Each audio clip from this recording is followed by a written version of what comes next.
Hello. So yeah, it's been a while since I made a proper video. I've been doing a lot of live streams. Don't worry, I'm not metamorphosizing into a streamer. Um, uh, but um, but I have a proper video coming out soon. But since I had some stuff to say on this subject, I figured why not just do a stream, I guess. So, um, basically, this streamer, Demon Mama, put out a video talking about a debate she had with Voosh about supply chains on Twitter. There's been this discourse. It was started by some person named thank you, Emerald. It was started by some person named Doe. I I like so Doe was involved in like a lot of controversy where people like Destiny were being transphobic against people against people with non orthodox gender identities. So I supported Doe in that situation, but pretty much nothing else Doe says is something that I agree with. I don't even understand its politics. Like I don't like, as far as I know, Doe's politics is everything is bad and I don't like it. Make it go away. It's probably not true, but that's all I understand of it, right? So I have no idea what those politics even are. Um, but it was started by the supply chain discourse on Twitter was started by Doe, and basically someone said like, well, like how there should be supply chains to provide to I guess to network world production, if you want to put it that way. And then Doe's like, no, I don't want anything above me doing whatever I want to do. And then this demon mama person replied to the thread saying, well, I mean, we can just, if people need medicine, we can just like buy supplies and make medicine ourselves. And then basically a bunch of Destiny fans started shitting on Demon Mama for that take, which is weird because they usually shit on Doe. Like Doe was involved, and I guess they shit on Demon Mama more than they shit on Doe. I guess I got tired of that. But anyway, yeah, narco Twitterism is right. Anyway, so basically, so that resulted in Demon Mama having a debate with Voosh, I guess. And of course, the debate, at least the way Demon Mama tells it, it was like really bad faith, which I believe because Voosh. I don't think I had to tell you what I think of Voosh, but I don't care about Whoosh and Demon Mama's debate. I'm skipping the part in the video that we're about to take a look at where she talks about it because I don't care. I don't give a fuck. I don't give a fuck about Whoosh's take on this. I like I just wanna like keep ignoring Voosh as much as possible. Um, I've done like what, 2 videos about him, maybe 3, and I think that's way too much already. Yeah, I'm Voosh's #1 fan. I love Voosh. I have a Voosh poster in my room. But anyway, so really, this is just going to be a stream about things Demon Mama is saying about the supply chain discourse. Now, if you don't know what a supply chain is, a supply chain is essentially a phrase that describes the networks of world production and distribution, principally those created by the kind of recent round of economic globalization that you saw from World War II to 2023, if you want to put it that way. So that's what a supply chain is. And so there's discourse on Twitter about whether you need them or whether you should abolish them. I think the whole discourse misses the point. But I'm sure we'll get into that as we watch the video. Anyway, so I'm going to share my screen now, and we're going to take a look at Demon Mama's video. Again, I'm skipping the part where she talks about her interactions with Voosh because I do not give a shit about Voosh. Anyway, okay. So, let's share the Chrome tab. All right. And if I don't think anybody's watching at the moment, but a couple people were before. But if anybody ends up watching and they can't hear the stream, just tell me. Okay. Let's start. Okay. Let's do it, shall we? You all interested? You all interested in what we're talking about? Sure. Let's fucking talk about it. So I've been thinking about this. I've, believe it or not, been reading about this. And in fact, Doe has also been reading about this and sharing lots of stuff with me, which feels fucking sick as fuck. So let's actually talk about what I was talking about here, okay? So what I was trying to talk about is the fact that as it currently stands, the world, medicine as we know it, the medical institutions, the way that we get drugs, pharmacy, pharmaceuticals, medicine is entirely built on top of the profit motive. You understand that? We have insurance, we have privatized, we have patent ownership by pharmaceutical companies, we have production owned by those pharmaceutical companies. You have no way to access medicine besides getting a job and paying for the medicine, or getting a job so you can get insurance to pay for the medicine. If you're lucky, you might live in a state that has Medicare or Medicaid, and you might be able to get on one of those, but that is not a guarantee. And those are what those do is just have the government pay the private corporations for the medication.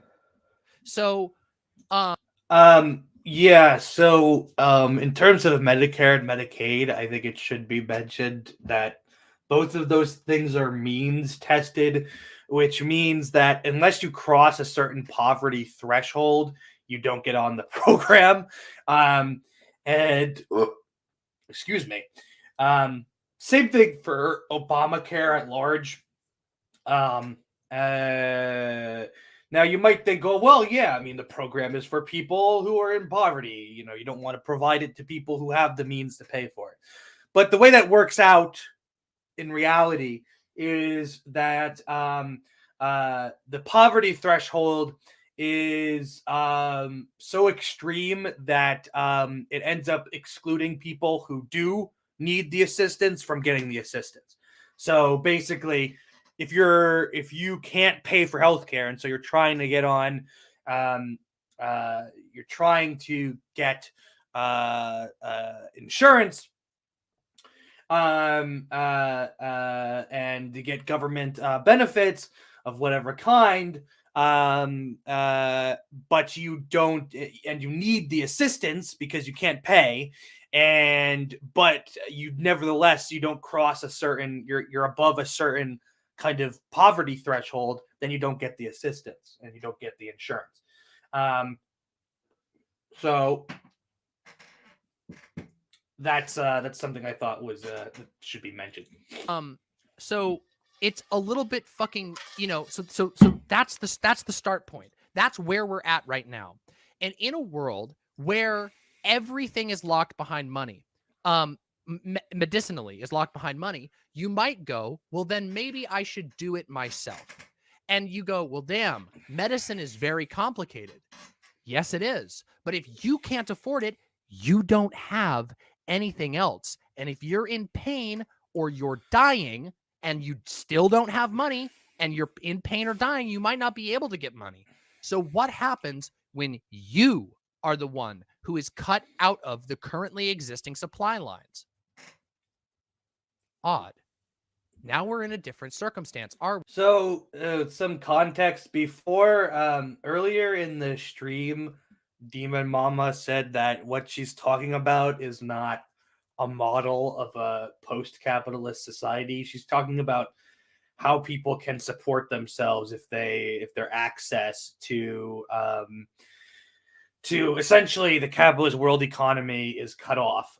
Now, I think that is a question worth thinking about, but something that should be emphasized is that if you are truly cut off from the capitalist world economy, then unless there is a collective effort to obtain resources, you're basically shut out from any resources that you could possibly use to support yourself. So if you get shut out of the world economy for whatever reason, and so you say, okay, well, I'm going to support myself off the grid, you're not going to be able to,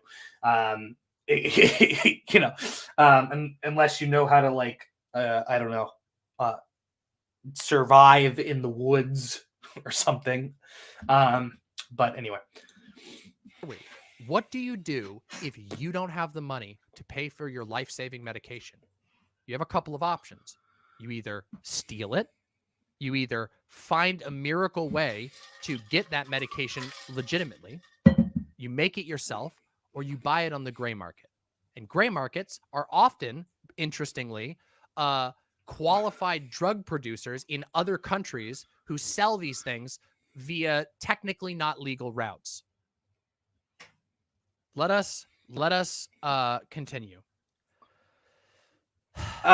So in reality, the only option that most people have when they can't pay for medication is that they don't get it, right? I mean, people don't. I mean, I haven't looked at the stats on this, but I'm pretty sure that when people don't have access to medication, they just don't get it and they suffer instead of doing these alternative ways of getting it. I'm sure there's a lot of people, like, I know trans people will get HRT on the gray or black market or whatever.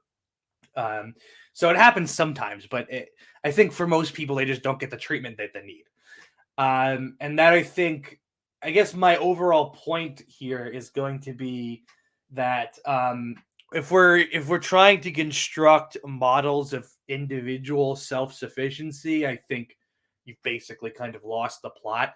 I'm not accusing Demon Mama of doing that. I need to, so preface that off, but off the bat. But I will say that if we're going to talk about how people can provide alternative or create alternative avenues to support themselves besides the capitalist world economy, you can't talk about it as, well, an individual can go and buy stuff off the black market, because what if you don't have the money to buy things on the black market? So I think you need to talk about it in terms of building a movement that actually has the ability to provide for people. And I don't think, I don't know anything about Doe's politics, but I don't think it really likes that kind of stuff.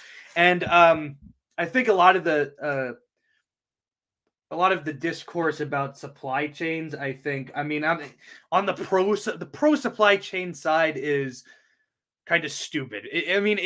Their whole thing is, well, you basically have to find some socialist way to preserve the existing exchange structures. But so that's stupid. But at the same time, people on the other side often just come off as anarcho-Lockeans, and what I mean by that is they seem to think that, well, the alternative to the capitalist world economy is everybody just makes use of their own plot of land.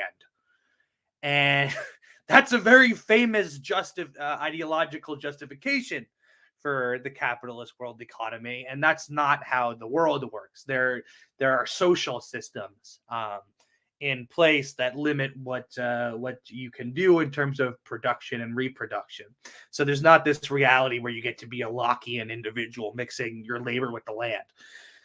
The fact that anarchists are getting into Lockeanism is really just strange to me. But, and again, I'm not accusing Demon Mama of having any of these positions. I'm just talking about some of the positions I've seen in the discourse on Twitter. So yeah. Now, there are some medications that are very, very, very difficult to produce. There are other medications that are not difficult to produce. Let me give some examples of this for people who are interested in this topic. An example of a medicine that is not difficult to produce is weed. Cannabis is one of the most effective painkillers in the world. One of the most effective painkillers, and it can be grown from the ground. Oh my God. So there's an example of a medicine that's super easy to DIY. You want to know what else about that medicine? It's also quite safe because there isn't a profit incentive to taint the weed. And also, the effects of weed are relatively minor. So it's actually super easy to just test it and be safe. It's also super easy to cross-test. So one weed farm makes weed. As someone who's like been around people buying weed and using weed, there is like drug dealers will cut weed with stuff. That happens. Like that's not a myth. That does happen. I just think that should be borne in mind. Tests another weed farm, and that weed farm tests the other weed farm's weed, and they both. Now, if you're growing your own weed, that's not really a problem. But something that should be noted is that in order to grow anything, you need some resources to do that. You need some space to do that. You need the supplies to grow the crop. And you need seeds. And those are all things that you pretty much have to obtain on the capitalist world economy, unless there is a social movement that provides these resources through alternative avenues. So again, for me, this comes down to there needs to be a social movement. I don't think there's any way for I don't think DIY is really going to supplement the capitalist world economy, to be honest with you. Both go, yep, this is clean weed because they're doing it for the good of people being able to enjoy weed. Now, obviously, profit motives fuck this up, but that's what we're trying to address. We're trying to get rid of the stuff that fucks it up.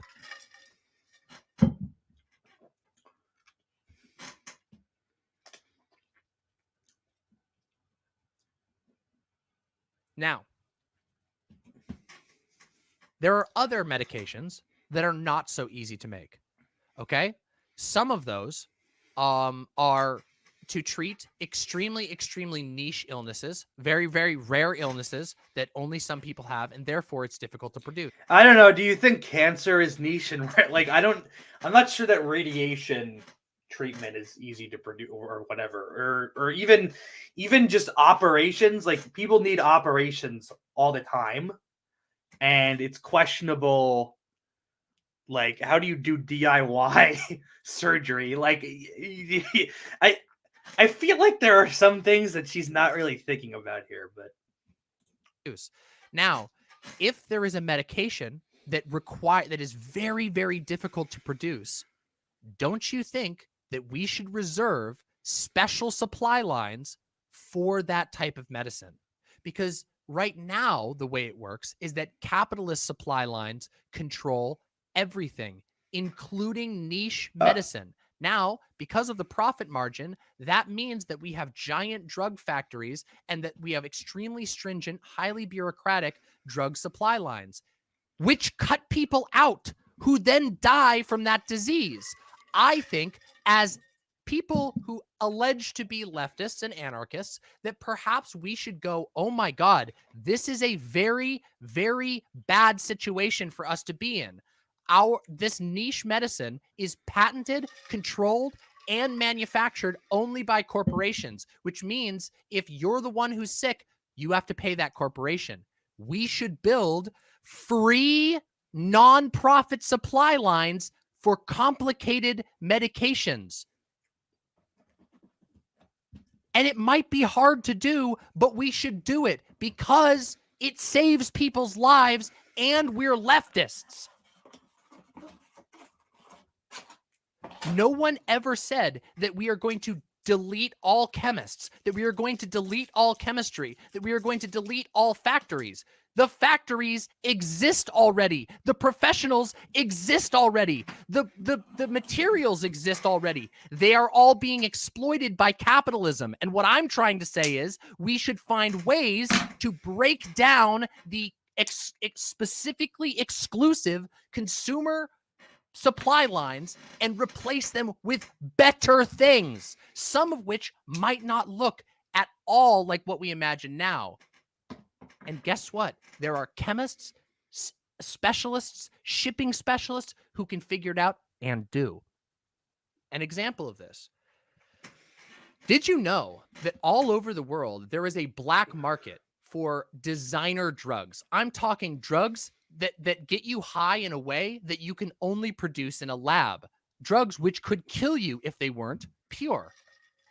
Illicit drugs are a for-profit black market industry, and yet they still manage to somehow maintain purity. And if someone makes a drug that's impure, unless they got it secondhand from like a skeezy dealer, guess what? You know, more or less, who made your designer drug.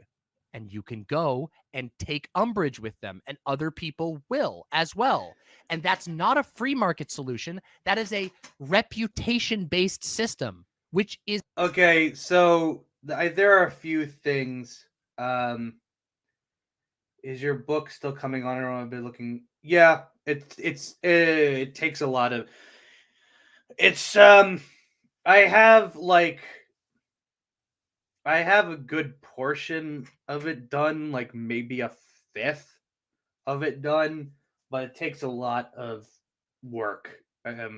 Like when academics write nonfiction books, they can work on that for like 15 to 20 years. I don't think I'm going to take that long, but yeah, I mean, it's coming basically. So I have a few things to say about what she just said. So we agree that we essentially agree on what I'll call decommodification. So um, in the capitalist world economy, everything is a commodity. It's produced to be bought and sold. So in terms of social transformation, the project should be um, uh, uh, transform relations of production and the division of labor so that things are no longer bought, so that they are produced to meet social needs. So that we agree on. I think she's relying a little bit too much on the black market. So there was a theorist by the name of Samuel Edward Konkin. And he's the theorist one of the theorists that inspires kind of the left market anarchists and Center for a Stateless Society and so forth. And Konkin's idea was essentially that the capitalist market is controlled by capitalist monopolies that are ultimately backed by the state. So the solution, yes, agorism, man. So the solution to that, what he called agorism, is to organize through black and gray markets to produce alternative market channels and market relations that replace the capitalist state-backed monopolies. And he and Rothbard, the main theorist of anarcho-capitalism, had vehement disagreements about this.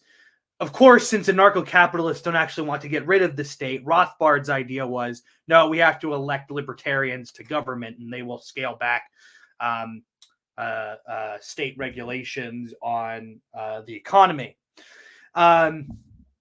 Now, I mean, so the problem with Konkin's strategy, as I see it, is that he ignores essentially mafiosi.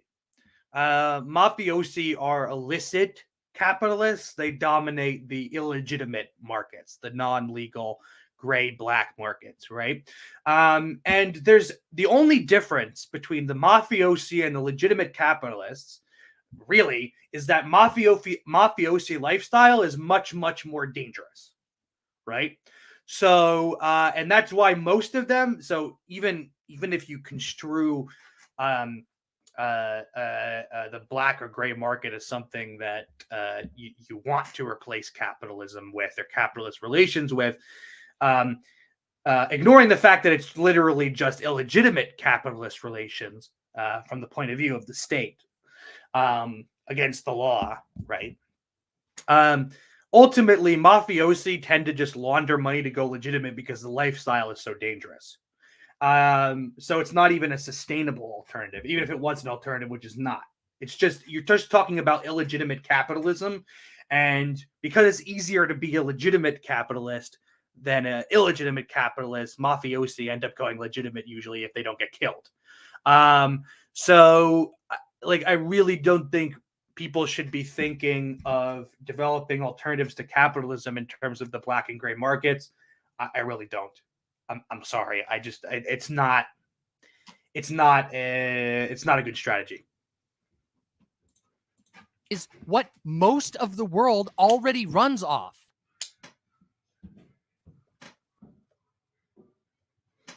Can you clarify the difference between bureaucracy and profit motives? Because I feel people get those mixed up. Bureaucracy, okay, when I hear, okay, the term bureaucracy refers to systems of government that are powered by unelected bureaucrats who oversee loads and loads and loads of paperwork. That is what a bureaucracy is. So that's not really a good definition. A bureaucracy is an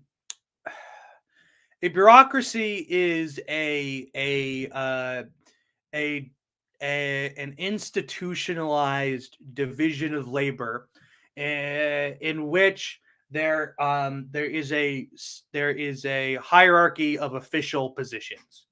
So in states, you have the elected officials, you have the people they appoint who hold public office, you have the judges, and you have the police captains, and you have the generals, and so forth and so on. That's bureaucracy. If you want to talk about it in terms of private enterprise, you have the CEOs, the middle managers, the shop floor overseers, etc., etc. That's bureaucracy. Bureaucracy in terms of the state is something that the capitalist world system. I guess bureaucracy didn't exist before paper, but bureaucracy is something that the capitalist world system generalized to most states in the world, because capitalists needed a kind of well-oiled, efficient machine for protecting their economic interests and creating space for accumulation. So that's bureaucracy. Bureaucracy is not a substitute word for any form of organization or any form of record keeping or any. I think Doe would disagree with you on that. Again, I don't know Doe's politics. I have no idea what Doe's politics are, but from what I've seen, you know, form of doing your homework. A bureaucracy is specifically designed to deal with legal bloat. The reason why the United States and the USSR are the most famous bureaucracies in the world is because we have extremely inefficient, unjust legal systems that require and such an expensive cost. And guess what? Some corporations function as bureaucracies as well, because Some corporations are working with the government and their employees are not elected. And they are basically pencil pushers who are in partnership with the government. I mean, every enterprise, even if you're not talking about corporations, even if you're just talking about a mom and pop shop, every firm in the capitalist world economy benefits from what the government does. It utilizes government provided infrastructure such as roads, and it utilizes government programs for replacing resources that are used up and dealing with the waste from production, and that's all paid for by tax money. So to be clear for the record, you're not saying get rid of supply chains, but rather make them better. You can't get rid of supply chains. That's like saying get rid of air. You can't. A supply chain is a thing that exists. The goal is to stop using and stop relying on capitalist supply lines. Highly bureaucratic, highly centralized. Yeah, so this is where I think the debate becomes kind of pointless. A debate over what a supply chain is pointless. So the word supply chain is usually used to refer to the kind of highly integrated networks of production distribution that exist in the capitalist world economy that were produced by the latest round of globalization from World War II to now. In terms of supply chains referring to those things specifically, then if you're transforming society, if you're creating a post-capitalist society, then of course you have to get rid of those things.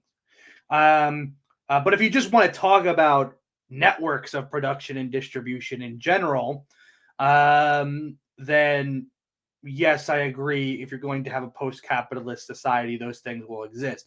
Again, the debate over what a supply, like what the definition, like what you're going to use the word supply chain to refer to, is a pointless debate.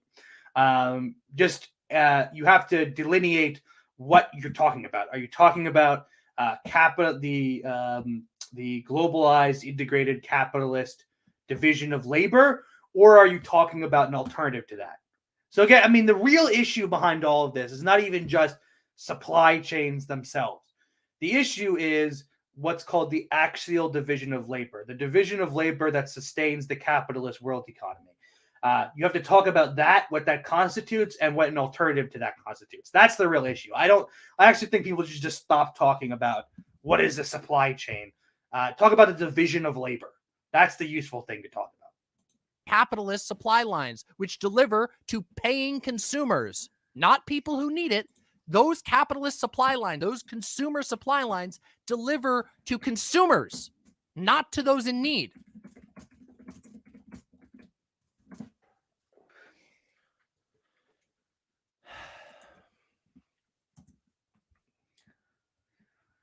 So if I seem a little frustrated about this particular topic, it's because I have had 1,000 people, no joke, literally like 1,000 people tweeting the most like bird-brained bad straw man of a single tweet I made because fucking Destiny retweeted it to his audience and then Vosh jumped on it.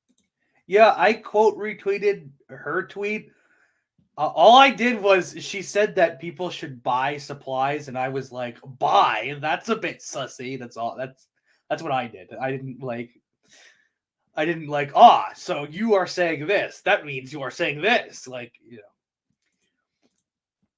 Which I don't appreciate, for the record. The point is, okay, let me offer you, and here's another direction that I'm going to go with this, okay?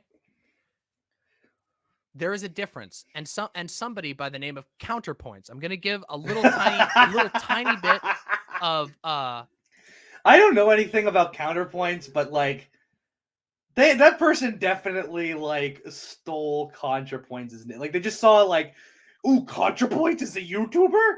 I'm going to call myself Counterpoints. Like that's definitely what happened. I'm going to give a little tiny bit of credence to Counterpoints here, okay?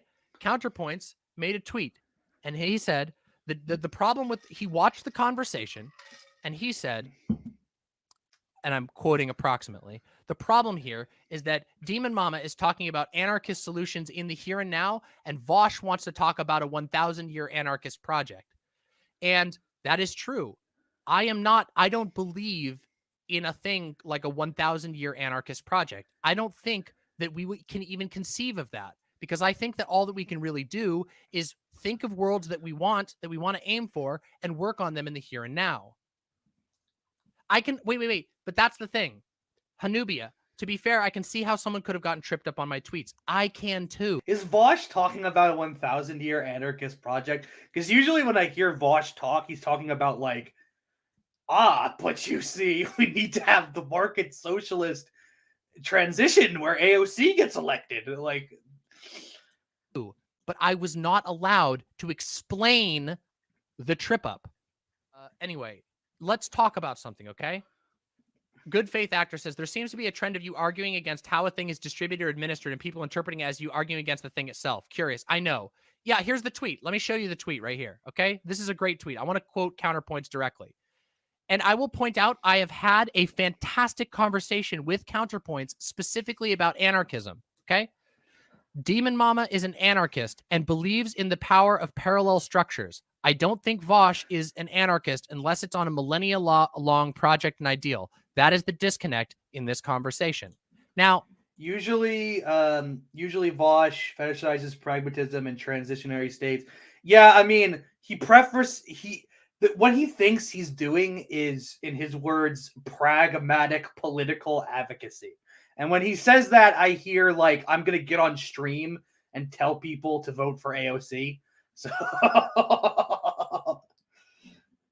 getting AOC elected to enact communism is a 1,000-year project.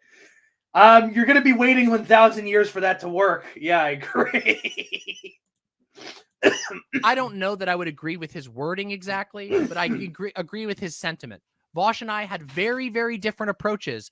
And the difference was Vosh didn't seem willing to consider that what the person who wrote the tweet, was talking about could have been differently than what he, having read all of DGG's shitty ass straw man about it, was talking about. And given that he's the one asking the questions, I feel like maybe he should have. I know it refers to Destiny's fan base, but what the fuck does the initials DGG stand for? What does that stand for? Like what is it? I need to know. Offered me a little bit better faith. Come on. So that was a bit of a distraction. Let's get back to the main point, okay? Let me ask you something. What happens? What happens right now? I want you just to do a thought experiment with me, okay? We're going to just sit here. You, right now, statistically, probably take some medications. I want you to close your eyes and imagine a world in which, let's say, a world not far from here. Let's imagine you actually live in Ukraine. And one day, Russians invade and they destroy the supply lines to the stores going into your town. Okay? How do you get the medication that you take every day now? You go to the pharmacy? Well, the pharmacy's gone. So there actually are Ukrainian anarchists that are providing resources for Ukrainians at the moment. You can go read about it on Libcom. Yeah.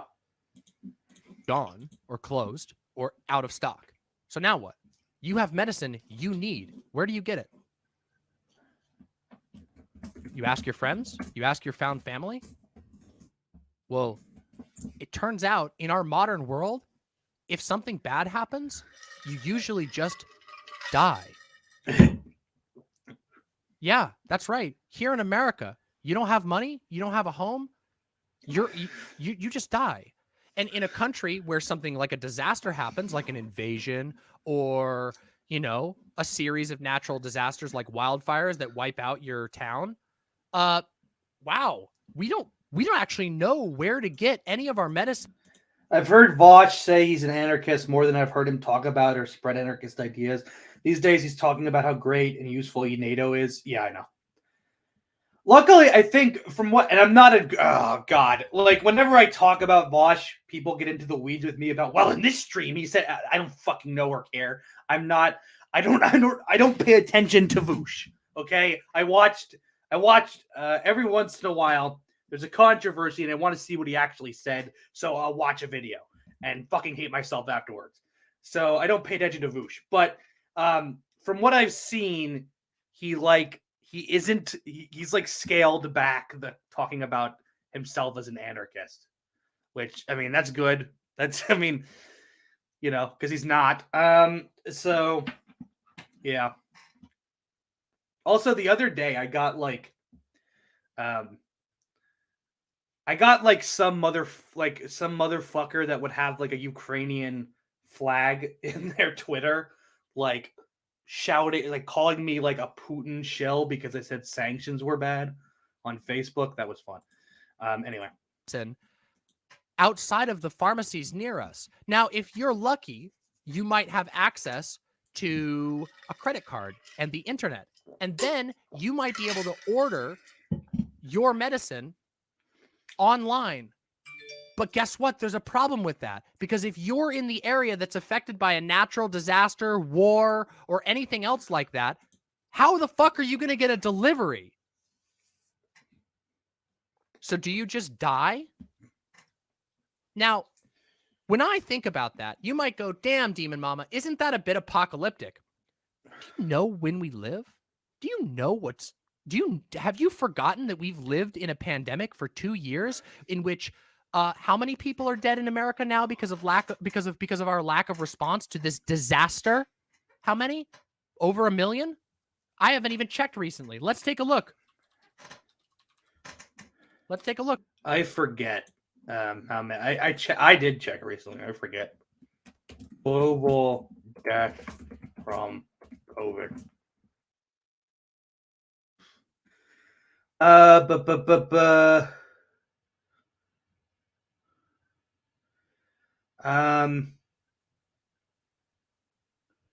Total case deaths.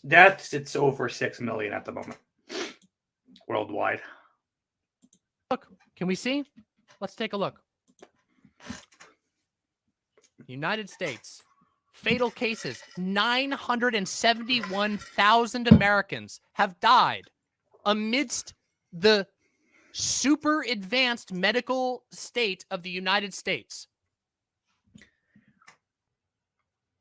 What if that's you next time?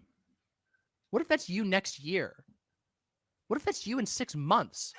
You know that right now in Ukraine and Russia, both countries, which a couple of weeks ago, all of the citizens could have been peacefully enjoying their social media and playing video games, that in Russia, they are now absolutely dunked into a complete economic destruction, that the average person can't get any money and is struggling with food in Russia. Putin also cut their social security before the invasion, so that's another thing on top of that. That in Ukraine, if you're in one of the war-torn areas, you have nothing. And the reason for that is because we have been made reliant on exclusive systems. We sit here every day looking at other countries having mass casualty events. We sit here every single day looking at our own country having a medical mass casualty event. And then we go, yeah, we don't need to address this at all. We don't need to have alternatives. We don't need to make medicinal knowledge available to as many people as possible. People who literally aren't allowed to get training, who literally can't afford to go to medical school, who literally can't afford to pay their rent. We need to equip as many people with as much knowledge as possible. We need to find the people out there who can't afford to go to the school, who actually turns out they're gifted fucking chemists. Do you know how many people are geniuses but don't ever get to go to college, don't ever get to learn anything? A lot. It's a lot. The majority of geniuses that have ever lived will never get to live up to their full potential Because it's locked behind literally the worst gamble of money ever. Money is concentrated in the hands of a handful of capitalists worldwide. Everyone else, that includes you, unless you happen to be Jeff Bezos, is going to get fucked. And guess what? Right now, capitalism is not having a good time. Climate change is crawling up on us, and we rely on not just highly, 100% profit motive systems in order to be okay. And here's the real thing I want you all to think about. When shit goes bad in capitalism, do you know what happens first? No one is denied directly, usually. What happens first is the price goes up, and then you can't afford it. That's what happens. And if you think you're free of that, well, you're not. Because, see, there's always somebody richer than you in capital. There's already like a gigantic inflation crisis. It's going to get worse as the war with Russia and Ukraine continues, because when the price of oil goes up, basically everything else is going to go up because oil is needed to transport things. So, capitalism. So as long as they can afford it, and as long as they're willing to pay for it, you're just fucked. So let's say there's a life-saving medicine, and you, a poor person, need that medicine, but the price goes up by $100 a month. You can't afford it, but the guy next door to you, the guy across town from you who makes twice your income, can easily afford it. They're still fine. It can go up $1,000, and or it can go up $1,200 per year, and they can afford it, but you can't. You just disappear. You just stop getting your medicine. Do you understand what I'm saying? This was not your original tweet. As it turns out, I don't know if you caught this, but tweets only have fucking 200 characters in them.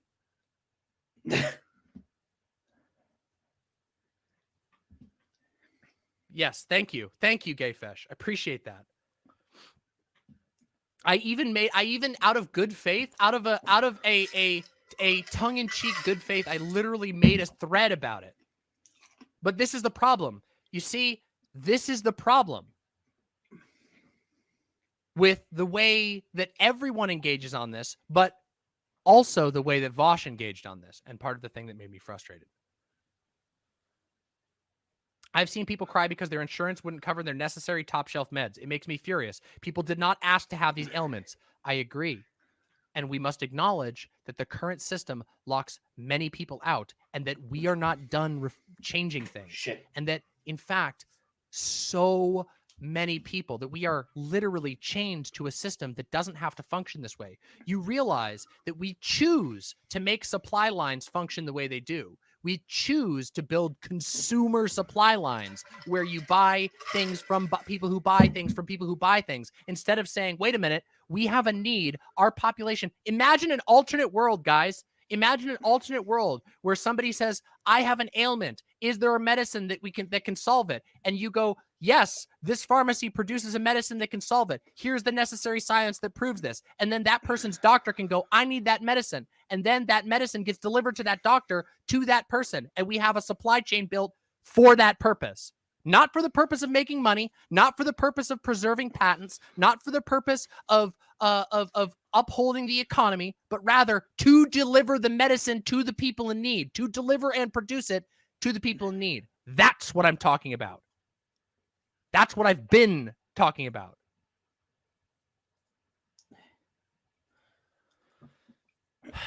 Wasn't the NHS built upon that ideal? Yes. No, so the NHS, the NHS is a public health service, right? So when people talk about Medicare for all or the NHS or universal healthcare, what they're talking about is national health insurance provided by the government. Okay, we don't have that in the United States, because in the United States, what we have is basically everybody has to buy private insurance. It's a neoliberal model. It's called Obamacare because Obama instituted it instead of doing what he said he was going to do in the election, in his election campaign, and providing a national health service, or universal health care, whatever the fuck you want to call it. So now those health services, those aren't about providing health care as it's needed, any more than Social Security is about providing any more than Social Security is about providing directly for the needs of the retired generation, or the retired workforce. You're talking about a program that uses tax money to pay for a service so that the people who are benefiting from the service don't have to directly pay for it. Okay, so there's no transformation of productive relations here. It's capitalism. It's just publicly financed capitalism.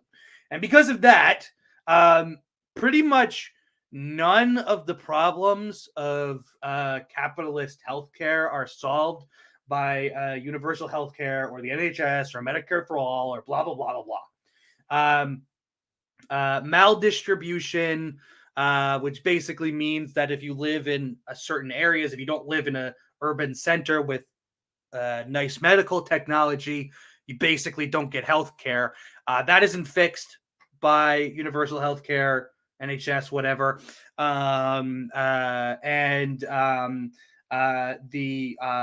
The use of clinical technology that is extremely sophisticated but has no actual clinical application. It's just made so it can be bought and sold for money. That isn't fixed by universal health care. The only and systems like the NHS are pretty much like a good portion of the funding that they get goes instead of going to the actual program to provide people with the service, a good portion of that funding just goes to private companies anyway, private insurance companies. So I mean, but so no, it's not about providing for people's needs directly. It's just publicly financed. It's a publicly financed commodified service. It's capitalism, but on the public dole, basically. And most of capitalism is on the public dole anyway. Like I said, all firms benefit from the public funds in the form of taxation. It's price gouging that's the problem with Obamacare. Kind of. There's also means testing, like I talked about before, where basically if you need the service, but you don't meet a certain poverty threshold, then you don't get the service. And a lot of these insurance companies, the real reason that we don't have universal health care in the United States is because we are in a structural crisis in terms of the world economy. So that means that the actual production of goods and services is on the decline, and thus the only way for capitalists to make profits ultimately is to do speculation, basically making loans, getting the interest off those loans, passing the loans around until you get debt bubbles. And that's what financial speculation is all about.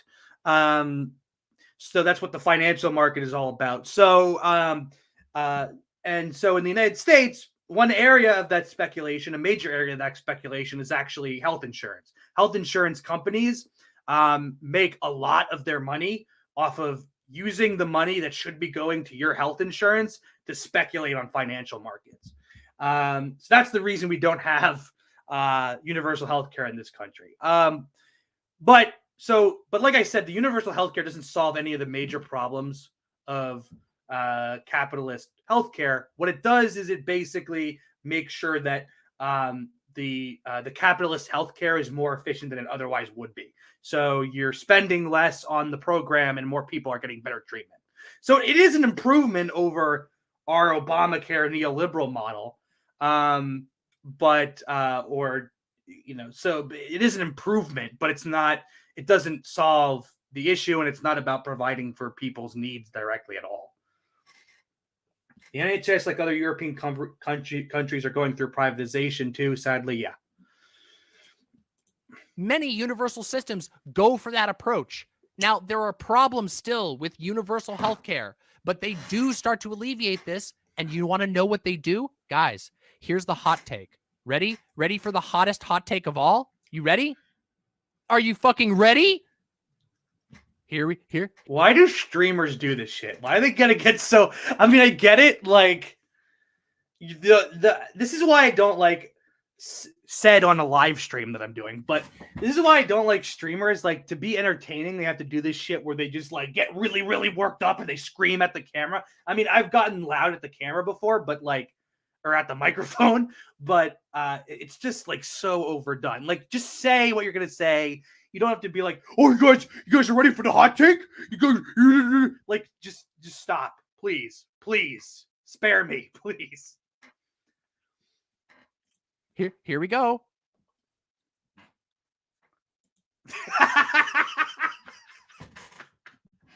I love streamers.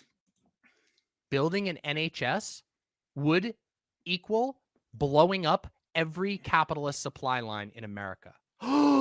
Oh no! I don't even understand what that means, to be honest with you. Like, I'm not sure that that's a hot take. That to me just comes off as like incoherent take. Like, I don't know what that means.